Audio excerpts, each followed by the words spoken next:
The Adventures of Sherlock Holmes by Arthur Conan Doyle. The Red-Headed League. I called upon my friend, Mr. Sherlock Holmes, one day in the autumn of last year, and found him in deep conversation with a very stout, florid-faced, elderly gentleman with fiery red hair. With an apology for my intrusion, I was about to withdraw when Holmes pulled me abruptly into the room and closed the door behind me.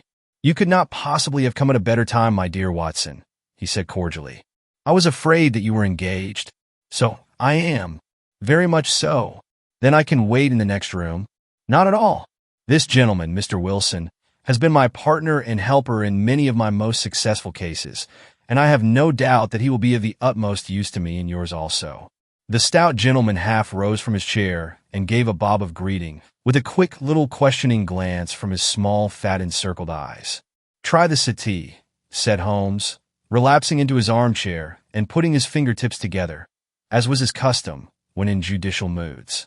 "I know, my dear Watson, that you share my love of all that is bizarre and outside the conventions and humdrum routine of everyday life. You have shown your relish for it by the enthusiasm which has prompted you to chronicle, and if you will excuse my saying so, somewhat to embellish so many of my own little adventures. Your cases have indeed been of the greatest interest to me," I observed.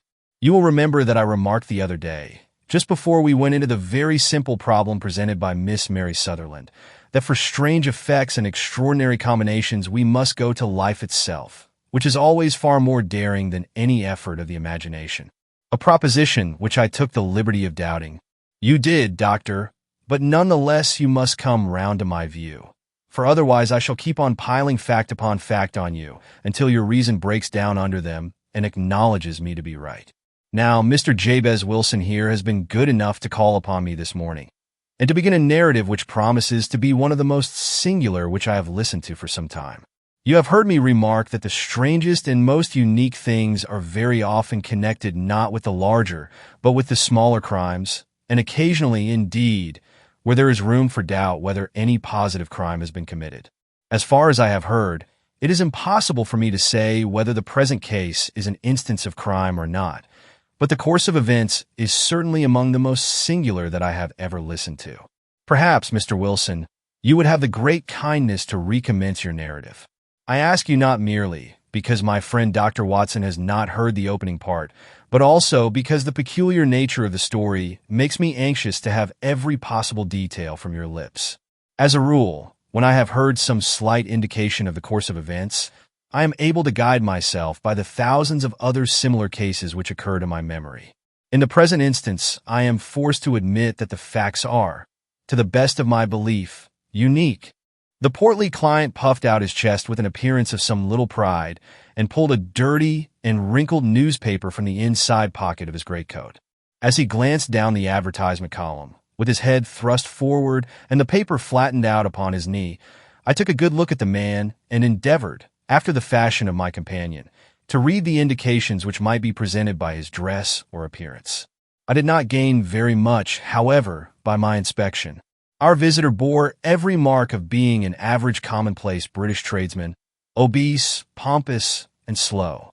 He wore rather baggy gray shepherd's check trousers, a not over-clean black frock coat, unbuttoned in the front, and a drab waistcoat with a heavy brassy Albert chain, and a square pierced bit of metal dangling down as an ornament. A frayed top hat and a faded brown overcoat with a wrinkled velvet collar lay upon a chair beside him. Altogether, look as I would, there was nothing remarkable about the man save his blazing red head and the expression of extreme chagrin and discontent upon his features. Sherlock Holmes quick I took in my occupation, and he shook his head with a smile as he noticed my questioning glances. Beyond the obvious facts that he has at some time done manual labor, that he takes snuff, that he is a Freemason, that he has been in China, and that he has done a considerable amount of writing lately, I can deduce nothing else. Mr. Jabez Wilson started up in his chair, with his forefinger upon the paper, but his eyes upon my companion. "How, in the name of good fortune, did you know all that, Mr. Holmes?" he asked. "How did you know, for example, that I did manual labor?" "It's as true as gospel, for I began as a ship's carpenter. Your hands, my dear sir. Your right hand is quite a size larger than your left. You have worked with it, and the muscles are more developed. Well, the snuff, then, and the Freemasonry. I won't insult your intelligence by telling you how I read that, especially as, rather against the strict rules of your order, you use an arc and compass breastpin. Ah, of course I forgot that. But the writing? What else can be indicated by that right cuff, so very shiny for 5 inches, and the left one with a smooth patch near the elbow, where you rested upon the desk? Well, but China? The fish that you have tattooed immediately above your right wrist could only have been done in China. I have made a small study of tattoo marks, and have even contributed to the literature of the subject. That trick of staining the fish's scales of a delicate pink is quite peculiar to China. When, in addition, I see a Chinese coin hanging from your watch chain, the matter becomes even more simple. Mr. Jabez Wilson laughed heavily. "Well, I never," said he. "I thought at first that you had done something clever, but I see that there was nothing in it after all."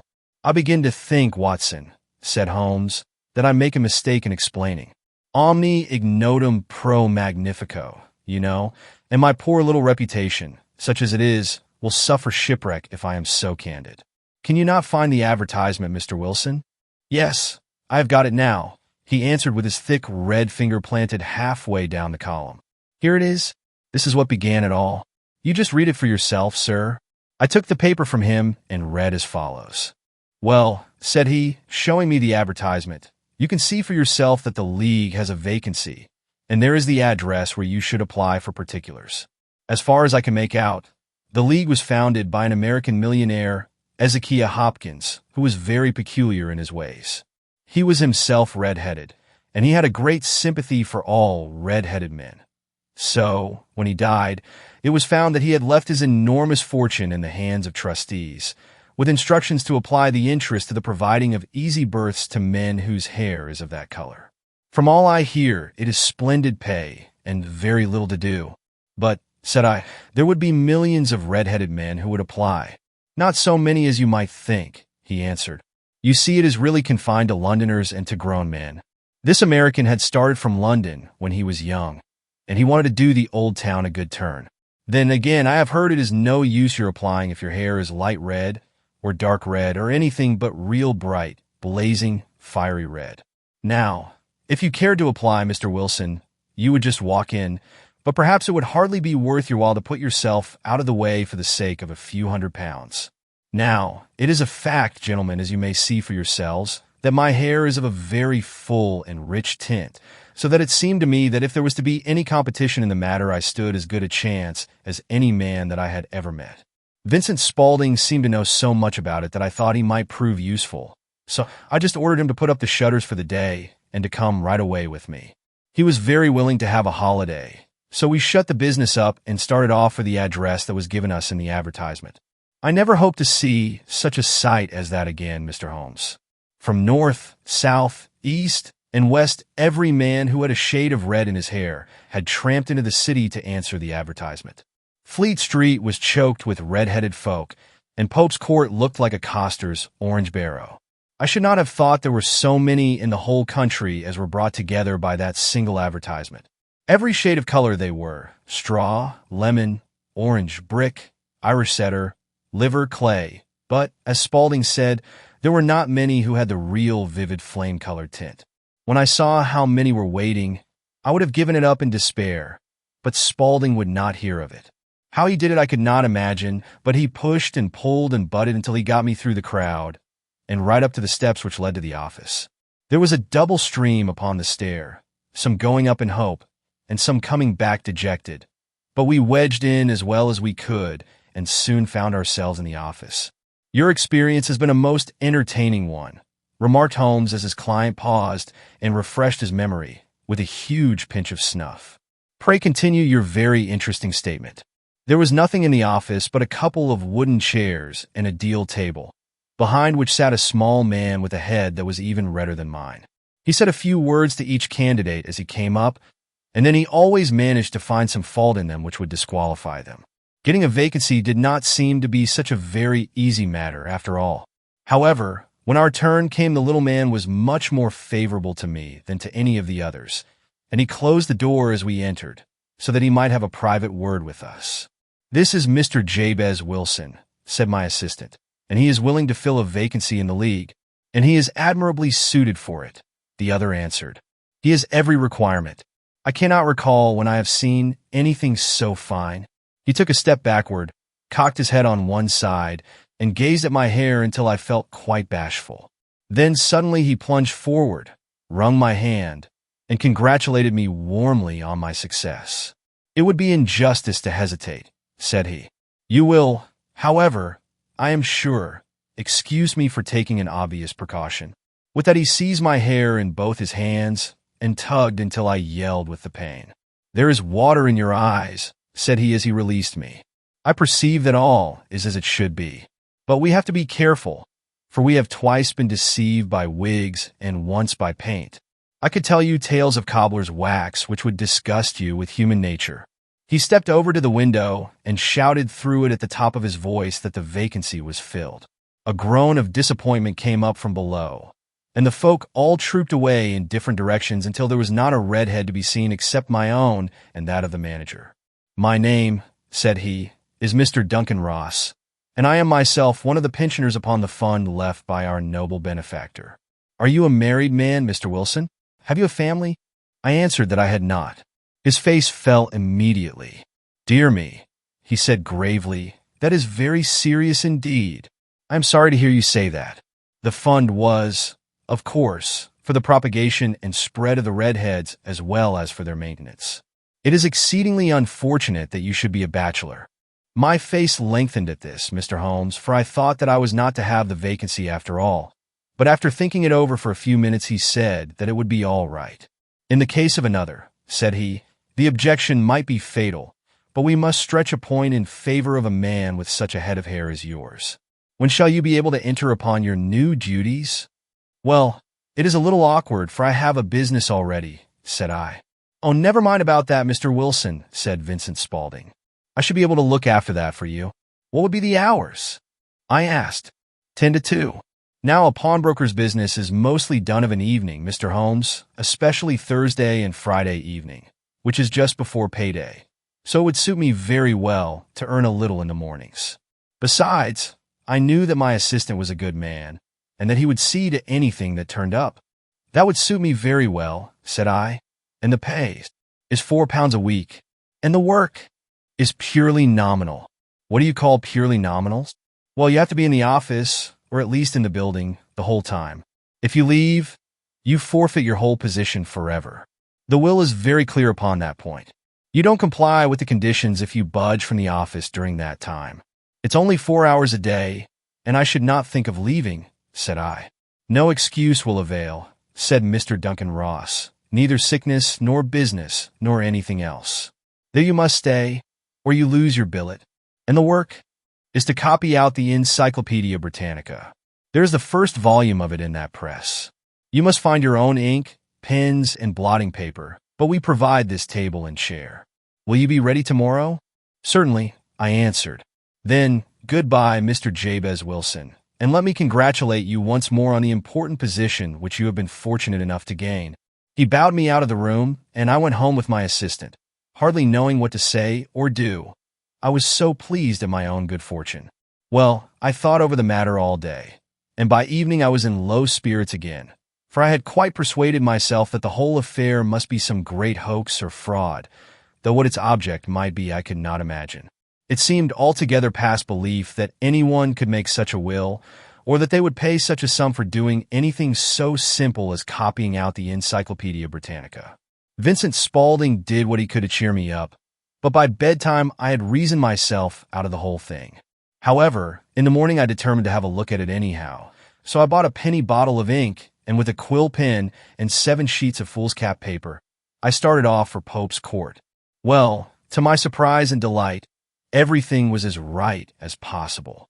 The table was set out ready for me, and Mr. Duncan Ross was there to see that I got fairly to work. He started me off upon the letter A, and then he left me, but he would drop in from time to time to see that all was right with me. At 2 o'clock he bade me good day, complimented me upon the amount that I had written, and locked the door of the office after me. This went on day after day, Mr. Holmes, and on Saturday the manager came in and planked down 4 golden sovereigns for my week's work. It was the same next week, and the same the week after. Every morning I was there at 10, and every afternoon I left at 2. By degrees, Mr. Duncan Ross took to coming in only once of a morning, and then, after a time, he did not come in at all. Still, of course, I never dared to leave the room for an instant, for I was not sure when he might come, and the billet was such a good one, and suited me so well, that I would not risk the loss of it. 8 weeks passed away like this, and I had written about abbots, and archery and armor, and architecture in Attica, and hoped with diligence that I might get on to the bees before very long. It cost me something in foolscap, and I had pretty nearly filled a shelf with my writings. And then suddenly the whole business came to an end. To an end? Yes, sir, and no later than this morning. I went to my work as usual at 10 o'clock, but the door was shut and locked, with a little square of cardboard hammered on to the middle of the panel with a tack. Here it is, and you can read for yourself. He held up a piece of white cardboard about the size of a sheet of notepaper. It read in this fashion: "The Red-Headed League is dissolved. October 9th, 1890. Sherlock Holmes and I surveyed this curt announcement and the rueful face behind it, until the comical side of the affair so completely overtopped every other consideration that we both burst out into a roar of laughter. I cannot see that there is anything very funny," cried our client, flushing up to the roots of his flaming head. "If you can do nothing better than laugh at me, I can go elsewhere." "No, no," cried Holmes, shoving him back into the chair from which he had half risen. "I really wouldn't miss your case for the world. It is most refreshingly unusual. But there is, if you will excuse my saying so, something just a little funny about it. Pray, what steps did you take when you found the card upon the door?" "I was staggered, sir. I did not know what to do. Then I called at the offices round, but none of them seemed to know anything about it. Finally, I went to the landlord, who was an accountant living on the ground floor, and I asked him if he could tell me what had become of the Red-Headed League. He said that he had never heard of any such body. Then I asked him who Mr. Duncan Ross was. He answered that the name was new to him. "Well," said I, "the gentleman at number 4. "What? The red-headed man?" "Yes." "Oh," said he, "his name was William Morris. He was a solicitor and was using my room as a temporary convenience until his new premises were ready. He moved out yesterday. Where could I find him?" "Oh, at his new offices. He did tell me the address." "Yes, 17 King Edward Street, near St. Paul's. I started off, Mr. Holmes, but when I got to that address, it was a manufactory of artificial kneecaps, and no one in it had ever heard of either Mr. William Morris or Mr. Duncan Ross." "And what did you do then?" asked Holmes. "I went home to Saxe-Coburg Square, and I took the advice of my assistant. But he could not help me in any way. He could only say that if I waited I should hear by post. But that was not quite good enough, Mr. Holmes. I did not wish to lose such a place without a struggle. So, as I had heard that you were good enough to give advice to poor folk who were in need of it, I came right away to you." "And you did very wisely," said Holmes. "Your case is an exceedingly remarkable one, and I shall be happy to look into it. From what you have told me, I think that it is possible that graver issues hang from it than might at first sight appear." "Grave enough," said Mr. Jabez Wilson. "Why, I have lost £4 a week." "As far as you are personally concerned," remarked Holmes, "I do not see that you have any grievance against this extraordinary league. On the contrary, you are, as I understand, richer by some £30, to say nothing of the minute knowledge which you have gained on every subject which comes under the letter A. You have lost nothing by them." "No, sir. But I want to find out about them, and who they are, and what their object was in playing this prank, if it was a prank upon me. It was a pretty expensive joke for them, for it cost them £32. We shall endeavor to clear up these points for you. And, first, 1 or 2 questions, Mr. Wilson.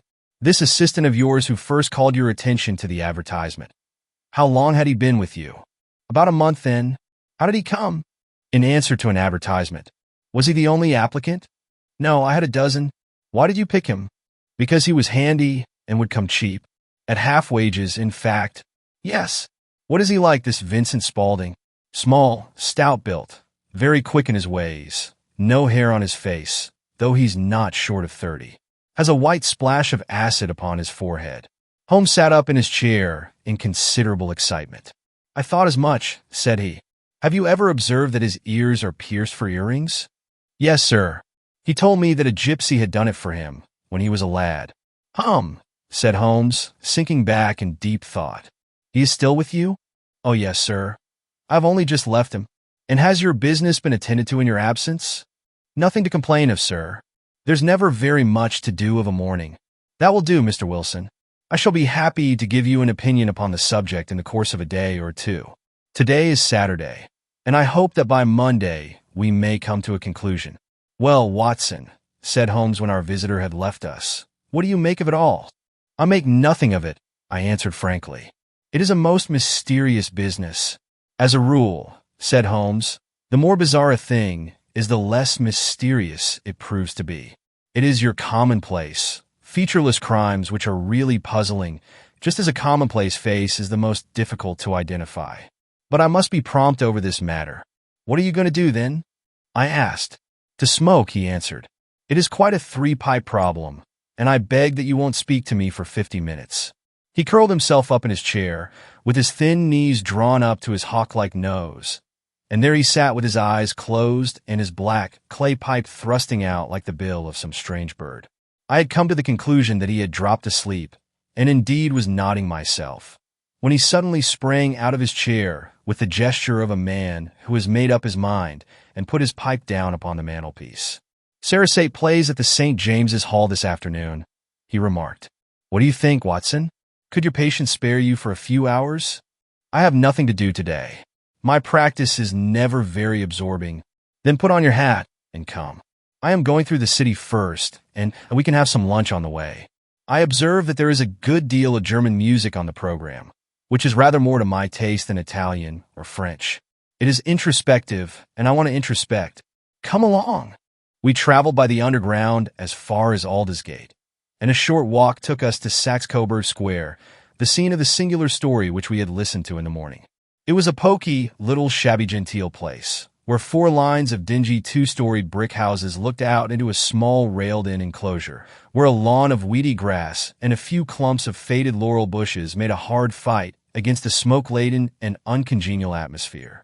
3 gilt balls and a brown board with Jabez Wilson in white letters upon a corner house announced the place where our red-headed client carried on his business.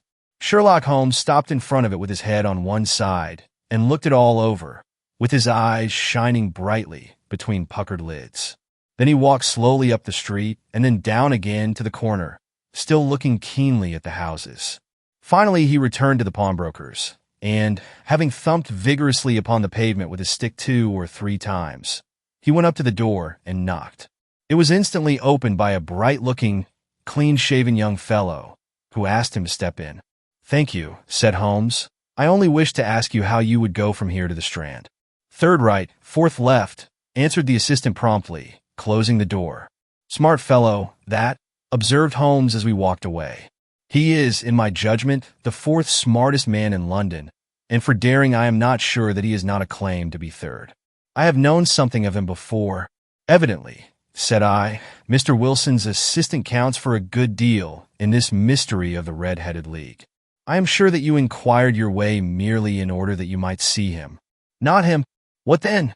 "The knees of his trousers." "And what did you see?" "What I expected to see." "Why did you beat the pavement?" "My dear doctor, this is a time for observation, not for talk. We are spies in an enemy's country. We know something of Saxe-Coburg Square. Let us now explore the parts which lie behind it." The road in which we found ourselves as we turned round the corner from the retired Saxe-Coburg Square presented as great a contrast to it as the front of a picture does to the back. It was one of the main arteries which conveyed the traffic of the city to the north and west. The roadway was blocked with the immense stream of commerce flowing in a double tide inward and outward, while the footpaths were black with the hurrying swarm of pedestrians. It was difficult to realize as we looked at the line of fine shops and stately business premises that they really abutted on the other side upon the faded and stagnant square which we had just quitted. "Let me see," said Holmes, standing at the corner and glancing along the line. "I should like just to remember the order of the houses here. It is a hobby of mine to have an exact knowledge of London. There is Mortimer's, the tobacconist, the little newspaper shop, the Coburg branch of the City and Suburban Bank, the vegetarian restaurant, and McFarland's carriage building depot. That carries us right on to the other block. And now, Doctor, we've done our work, so it's time we had some play. A sandwich and a cup of coffee, and then off to violin land, where all is sweetness and delicacy and harmony, and there are no red-headed clients to vex us with their conundrums.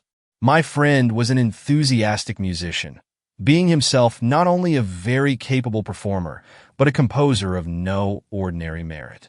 All the afternoon he sat in the stalls wrapped in the most perfect happiness, gently waving his long, thin fingers in time to the music, while his gently smiling face and his languid, dreamy eyes were as unlike those of Holmes the sleuth hound, Holmes the relentless, keen-witted, ready-handed criminal agent, as it was possible to conceive. In his singular character, the dual nature alternately asserted itself, and his extreme exactness and astuteness represented, as I have often thought, the reaction against the poetic and contemplative mood which occasionally predominated in him. The swing of his nature took him from extreme languor to devouring energy, and as I knew well, he was never so truly formidable as when, for days on end, he had been lounging in his armchair amid his improvisations and his black-letter editions. Then it was that the lust of the chase would suddenly come upon him, and that his brilliant reasoning power would rise to the level of intuition, until those who were unacquainted with his methods would look askance at him as on a man whose knowledge was not that of other mortals. When I saw him that afternoon, so enwrapped in the music at St. James's Hall, I felt that an evil time might be coming upon those whom he had set himself to hunt down. "You want to go home?" "No doubt, Doctor," he remarked as we emerged. "Yes, it would be as well, and I have some business to do which will take some hours." "This business at Coburg Square is serious." "Why serious?" "A considerable crime is in contemplation. I have every reason to believe that we shall be in time to stop it. But today, being Saturday, rather complicates matters. I shall want your help tonight." "At what time?" 10 will be early enough. I shall be at Baker Street at 10. "Very well. And I say, Doctor, there may be some little danger, so kindly put your army revolver in your pocket." He waved his hand, turned on his heel, and disappeared in an instant among the crowd. I trust that I am not more dense than my neighbors, but I was always oppressed with a sense of my own stupidity in my dealings with Sherlock Holmes. Here I had heard what he had heard, I had seen what he had seen, and yet from his words it was evident that he saw clearly not only what had happened, but what was about to happen, while to me the whole business was still confused and grotesque. As I drove home to my house in Kensington, I thought over it all, from the extraordinary story of the red-headed copier of the Encyclopedia down to the visit to Saxe-Coburg Square, and the ominous words with which he had parted from me. What was this nocturnal expedition, and why should I go armed? Where were we going, and what were we to do? I had the hint from Holmes that this smooth-faced pawnbroker's assistant was a formidable man, a man who might play a deep game. I tried to puzzle it out, but gave it up in despair and set the matter aside until night should bring an explanation. It was 9:15 when I started from home and made my way across the park, and so through Oxford Street to Baker Street.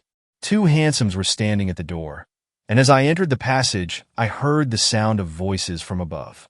On entering his room, I found Holmes in animated conversation with 2 men, one of whom I recognized as Peter Jones, the official police agent, while the other was a long, thin, sad-faced man with a very shiny hat and oppressively respectable frock coat.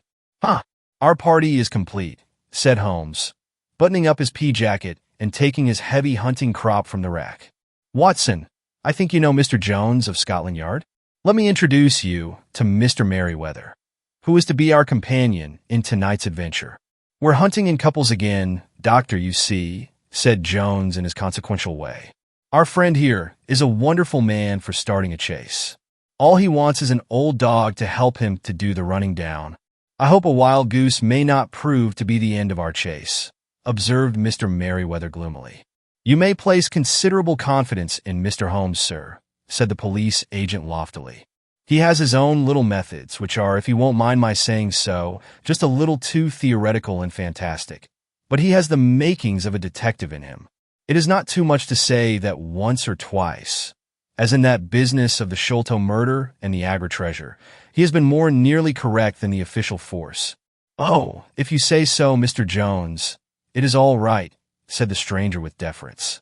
"Still, I confess that I miss my rubber." It is the first Saturday night for 27 years that I have not had my rubber. I think you will find, said Sherlock Holmes, that you will play for a higher stake tonight than you have ever done yet, and that the play will be more exciting. For you, Mr. Merryweather, the stake will be some £30,000.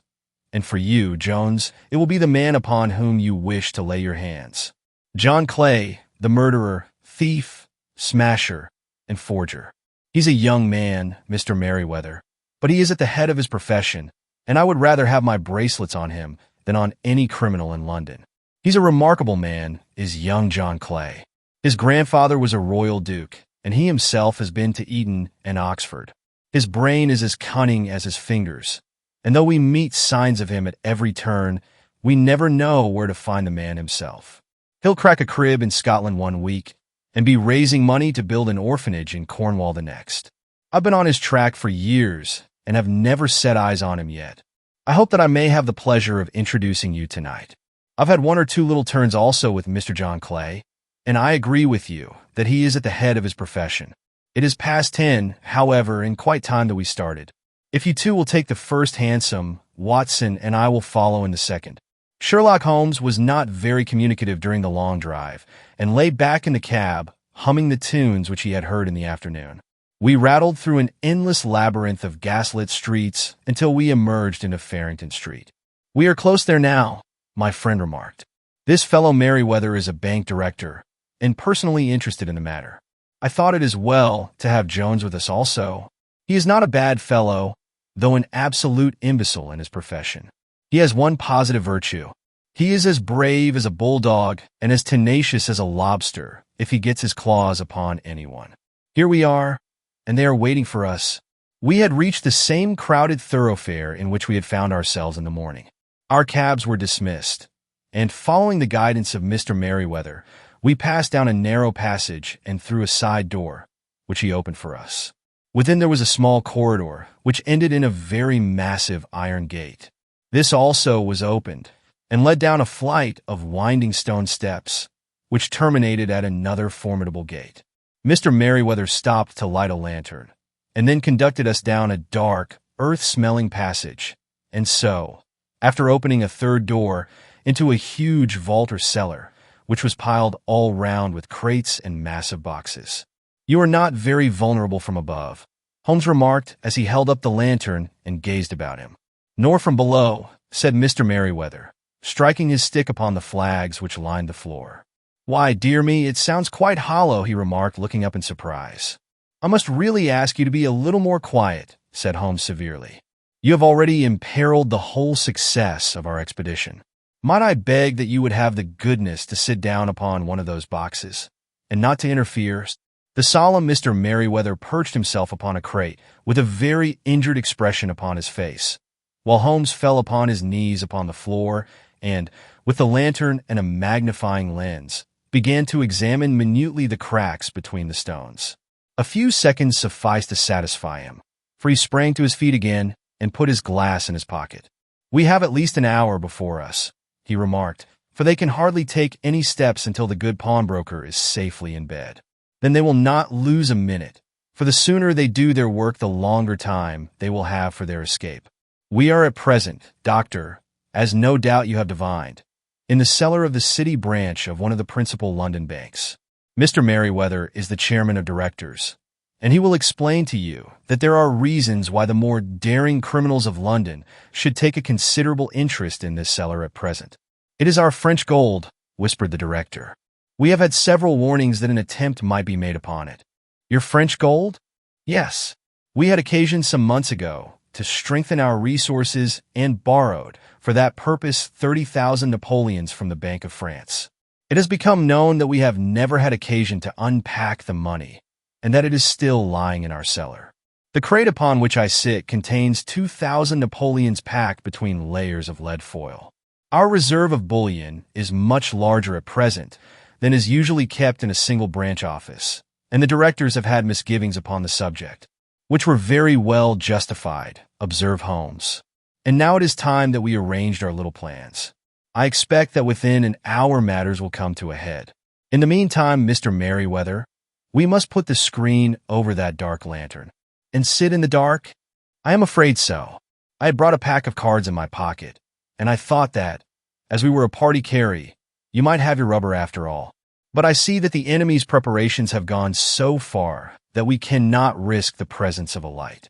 And, first of all, we must choose our positions. These are daring men, and though we shall take them at a disadvantage, they may do us some harm unless we are careful. I shall stand behind this crate, and do you conceal yourselves behind those. Then, when I flash a light upon them, close and swiftly. If they fire, Watson, have no compunction about shooting them down. I place my revolver, cocked, upon the top of the wooden case behind which I crouched. Holmes shot the slide across the front of his lantern and left us in pitch darkness. Such an absolute darkness as I have never before experienced. The smell of hot metal remained to assure us that the light was still there, ready to flash out at a moment's notice. To me, with my nerves worked up to a pitch of expectancy, there was something depressing and subduing in the sudden gloom, and in the cold, dank air of the vault. "They have but one retreat," whispered Holmes. "That is back through the house into Saxe-Coburg Square. I hope that you have done what I asked you, Jones.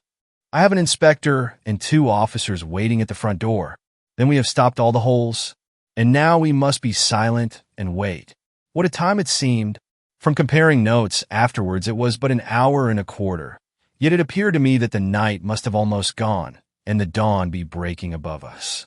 My limbs were weary and stiff, for I feared to change my position. Yet my nerves were worked up to the highest pitch of tension, and my hearing was so acute that I could not only hear the gentle breathing of my companions, but I could distinguish the deeper, heavier in-breath of the bulky Jones from the thin, sighing note of the bank director. From my position, I could look over the case in the direction of the floor. Suddenly my eyes caught the glint of a light. At first it was but a lurid spark upon the stone pavement. Then it lengthened out until it became a yellow line. And then, without any warning or sound, a gash seemed to open and a hand appeared, a white, almost womanly hand, which felt about in the center of the little area of light. For a minute or more the hand, with its writhing fingers, protruded out of the floor.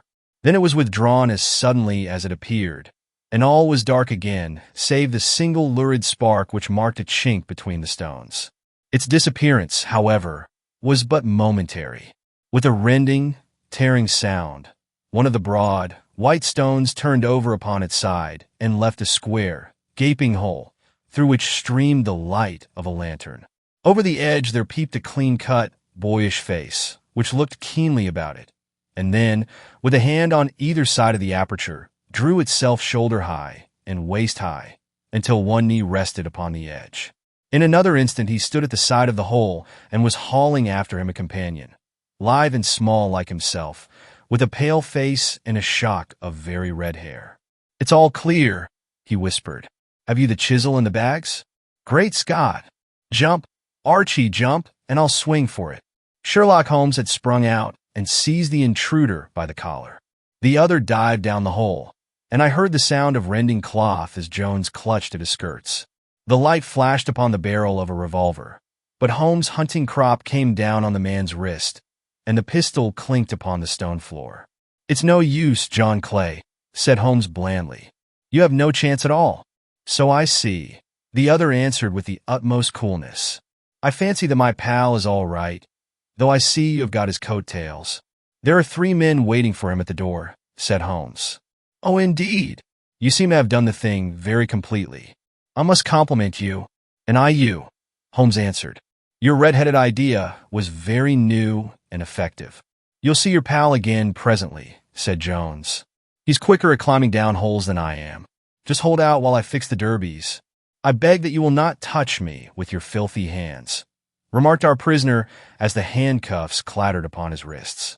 "You may not be aware that I have royal blood in my veins. Have the goodness, also, when you address me, always to say sir and please." "All right," said Jones with a stare and a snigger. "Well, would you please, sir, march upstairs, where we can get a cab to carry your highness to the police station?"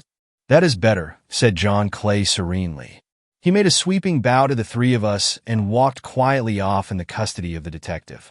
"Really, Mr. Holmes," said Mr. Merriweather as we followed them from the cellar, "I do not know how the bank can thank you or repay you. There is no doubt that you have detected and defeated in the most complete manner one of the most determined attempts at bank robbery that have ever come within my experience. I have had one or two little scores of my own to settle with Mr. John Clay," said Holmes. "I have been at some small expense over this matter, which I shall expect the bank to refund. But beyond that, I am amply repaid by having had an experience which is in many ways unique, and by hearing the very remarkable narrative of the Red-Headed League. You see, Watson," he explained in the early hours of the morning as we sat over a glass of whiskey and soda in Baker Street, "it was perfectly obvious from the first that the only possible object of this rather fantastic business of the advertisement of the League and the copying of the encyclopedia must be to get this not overbright pawnbroker out of the way for a number of hours every day. It was a curious way of managing it, but really it would be difficult to suggest a better. The method was no doubt suggested to Clay's ingenious mind by the color of his accomplice's hair. The 4 pounds a week was a lure which must draw him. And what was it to them, who were playing for thousands? They put in the advertisement, "One rogue has the temporary office. The other rogue incites the man to apply for it." And together they managed to secure his absence every morning in the week. From the time that I heard of the assistant having come for half wages, it was obvious to me that he had some strong motive for securing the situation. But how could you guess what the motive was? Had there been women in the house, I should have suspected a mere vulgar intrigue. That, however, was out of the question. The man's business was a small one, and there was nothing in his house which could account for such elaborate preparations and such an expenditure as they were at. It must then be something out of the house. What could it be? I thought of the assistant's fondness for photography and his trick of vanishing into the cellar. The cellar. There was the end of this tangled clue. Then I made inquiries as to this mysterious assistant and found that I had to deal with one of the coolest and most daring criminals in London. He was doing something in the cellar, something which took many hours a day for months on end. What could it be once more? I could think of nothing save that he was running a tunnel to some other building. So far I had got when we went to visit the scene of action. I surprised you by beating upon the pavement with my stick. I was ascertaining whether the cellar stretched out in front or behind. It was not in front. Then I rang the bell, and, as I hoped, the assistant answered it. We have had some skirmishes, but we had never set eyes upon each other before. I hardly looked at his face. His knees were what I wished to see. You must yourself have remarked how worn, wrinkled, and stained they were. They spoke of those hours of burrowing. The only remaining point was what they were burrowing for. I walked round the corner, saw the city and suburban bank abutted on our friend's premises, and felt that I had solved my problem. When you drove home after the concert, I called upon Scotland Yard and upon the chairman of the bank directors, with the result that you have seen. And how could you tell that they would make their attempt tonight? I asked. Well, when they closed their league offices, that was a sign that they cared no longer about Mr. Jabez Wilson's presence. In other words, that they had completed their tunnel. But it was essential that they should use it soon, as it might be discovered or the bullion might be removed. Saturday would suit them better than any other day, as it would give them 2 days for their escape. For all these reasons, I expected them to come tonight.